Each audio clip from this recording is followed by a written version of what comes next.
Mr. Chairman, members of the committee, I want to alert you to some of the concerns the Bluegrass Institute has concerning the lack of transparency with the recent development of the Common Core standards.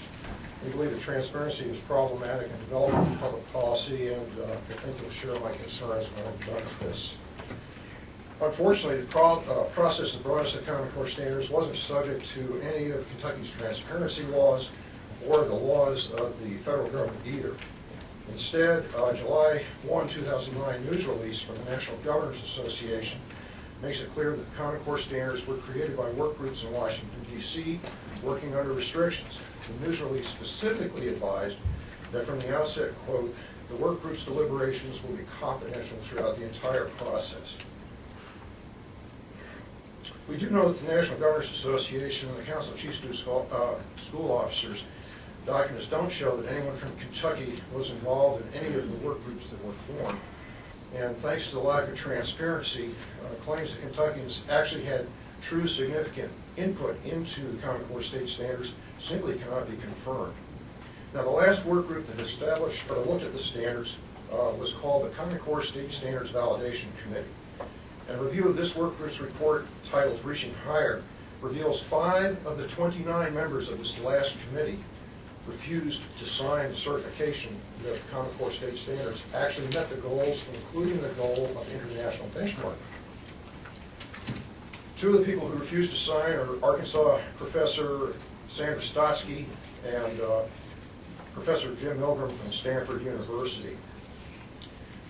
After they refused to sign, they both sent letters of explanation for that refusal to the Common Core State Standards Initiative staffers.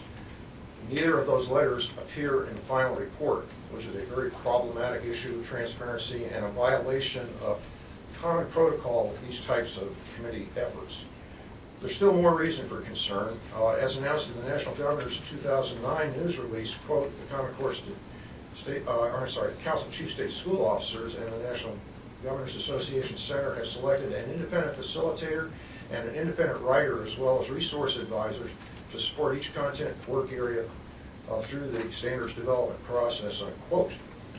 Those assistants proved problematic. In a communication from Professor Jim Milgram, which he has permitted me to share, and you'll find this in attachment 1, he says, quote, the facilitators for the validation committee meeting were virtually impossible to deal with.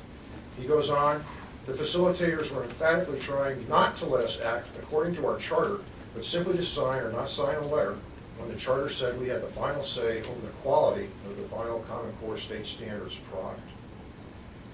Milgram also responded to my question about resource advisors and whether they were biased. His comment, quote, you better believe it, unquote. Thus, the work of the Common Core State Standards Validation Committee was unduly and inappropriately influenced. Due to the extraordinary amount of lack of transparency in this process, there's no way you or I can know if the problems Milgram describes with the final committee were present with the other work groups as well. I'd like more time to talk to you about other issues such as Milgram and Stassi's specific concerns about the quality of the standards and their assertion that they do not meet international benchmarks. But in the copies of Dr. Stassi's report, which you'll find in attachment 2 in the handout, you can read those. Milgram's report is up online now in the Bluegrass Institute's freedomkentucky.org wiki site. That letter has not been widely circulated, but needs to become part of the public record as well.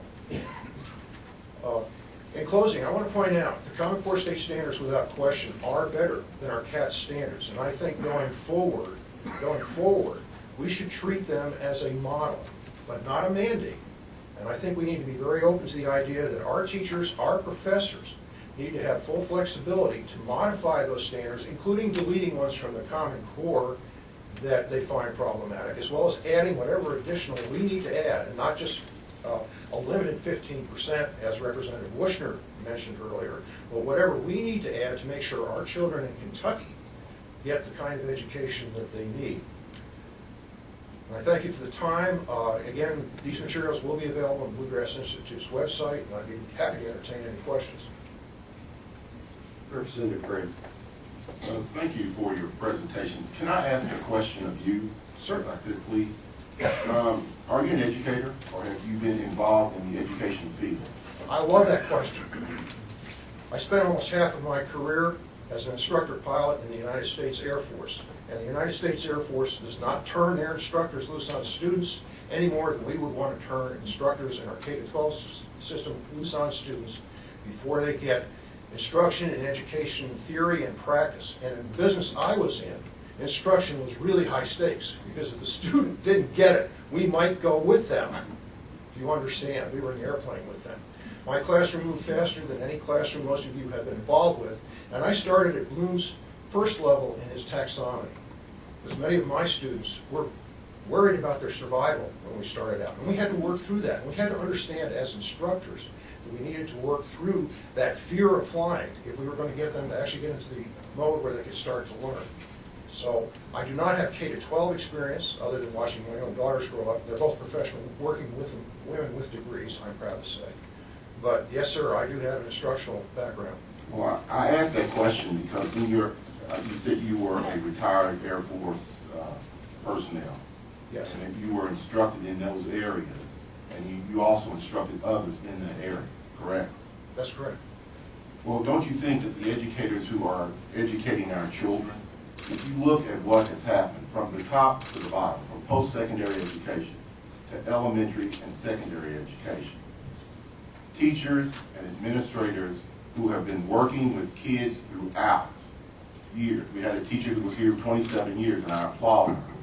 But they have been developing a curriculum that is based upon what they know will work.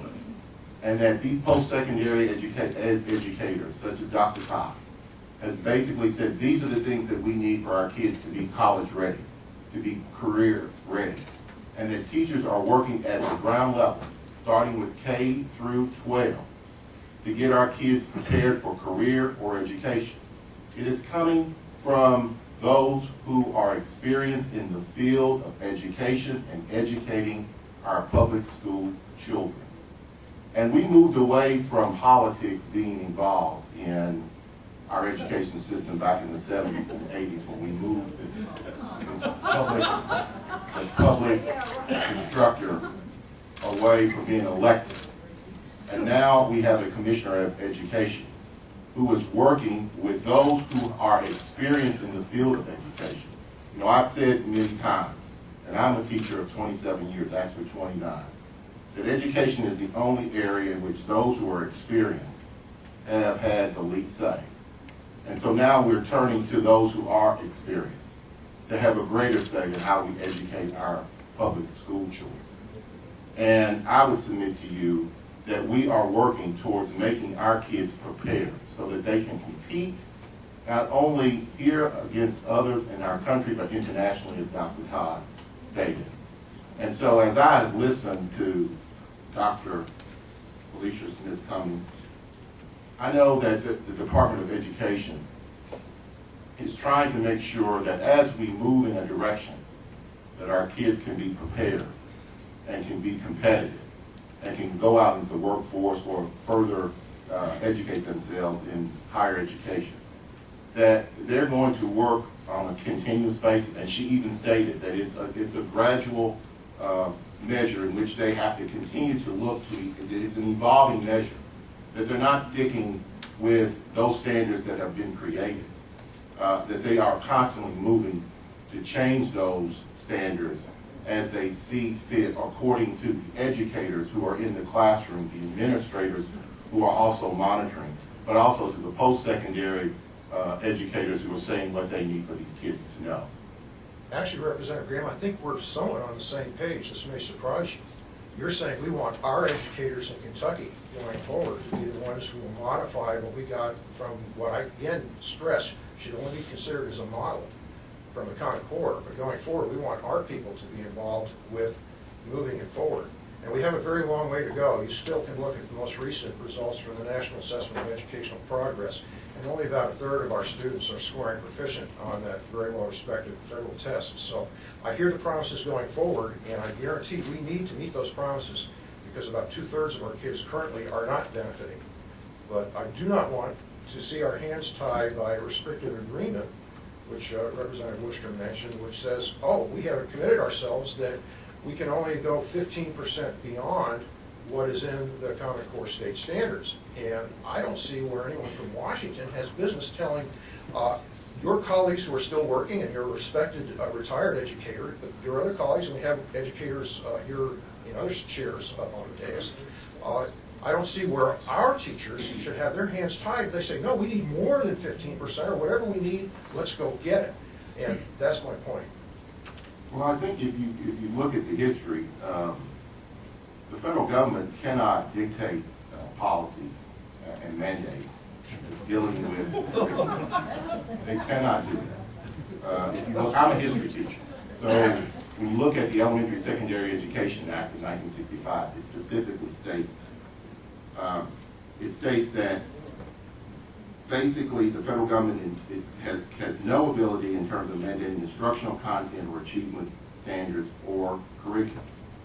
But in getting to that, as you say, from the federal government, it is my understanding in researching all of this, that these standards, particularly the core standards, that these standards were not developed by the federal government, but they were actually developed and funded by Bill and Melinda Gates Foundation, a man who used entrepreneurship to achieve great success, and who realized from his experience that we needed to move in a direction that would allow other kids to succeed as he had succeeded based on the success and the measures by which he judged himself to achieve. And so it's not coming from the federal government. That's really playing on the political fear of many people that is coming from the federal government. It is coming from those entrepreneurs who see that we need to have a need to provide our workforce with an educated workforce that can compete with international corporations all around the world. I think that's the measure and the stick by which those who are in education and those who are also in the business field are seeing that we need to do to connect both so that we as a nation can compete for jobs, and as the former president of UK stated, that our people can go across and compete in any measure, in any means, by any way possible, so that we can not only create jobs, but bring jobs to America, or hold jobs here in America as well. Well, I'm at the holding, Josh. Since you brought the issue up, the federal involvement, unfortunately there is federal involvement, and it is in the most important area of all in the standards process, and that is their involvement with the development of the National Core Content Test. The federal government has been the sole funder to date for both the effort called PARC and the other one called Smarter Balance, which are developing tests that would be released for use in 2015. In addition, typically with federal money comes federal strings. The federal government has already announced that they are going to review the academic content in those tests. Those tests will drive future development in curriculum, I promise you, just as the CATS and the CURIS tests wound up driving a lot of the curriculum that we had here in Kentucky. So there is a problem. It's more subtle than just directly with the Common Core, which came from private organizations. But unfortunately, the U.S. Department of Education has decided to pile on this thing, and that is a problem. And we need to keep them out of that. Now, Kentucky is not currently committed to mandatorily accept the effort from PARC, which is the only group we're still involved with in 2015. We're reserving our opinion, and that's a good thing for us to do. But the PARC product is going to be influenced by the federal government, and it will drive further adjustments to curriculum, I guarantee you. I'm going to have to jump in here. We have a couple more, and then I want to try to let one of these folks speak. So, Senator Stein, you had... Just a brief question for Mr. Ennis. First of all, I'd like to thank you for your military service to our nation. You're welcome. Also, for having been an educator in that capacity, but also I've been in the legislature since '95, and I think during all of that time you've been coming and speaking about education issues. So I want to thank you for your, just as a citizen, your involvement and deep understanding of educational issues. But my question is, in your handout here, you say, we do know that the National Governors Association, the Council of Chief State School Officers documents didn't show anyone from Kentucky on the various Common Core work groups. Thus, thanks to the lack of transparency claims that Kentuckians had significant input into the Common Core state standards, simply cannot be confirmed, it appears unlikely. Can you elaborate on that? Because I guess at one point we're hearing that Kentucky teachers have had a say in this, and then it sounds like maybe not.